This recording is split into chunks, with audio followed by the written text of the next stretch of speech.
Nik eta behin eskerrak eman nahi dizkiot Deniz Itsasori gaur onatortziarren eta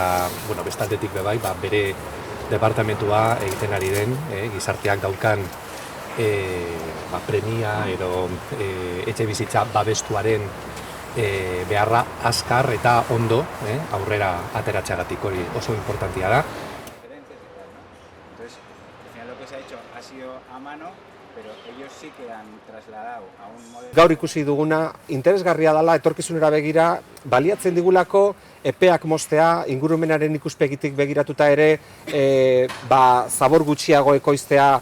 konstrukzio edo eraikuntza prozesuetan, eta batez ere azkarrago egitea, ez? Industrializatua den eraikuntzak abantaila asko dauzka, gaur hemen ikusi izan dugu nola jartzen den apurka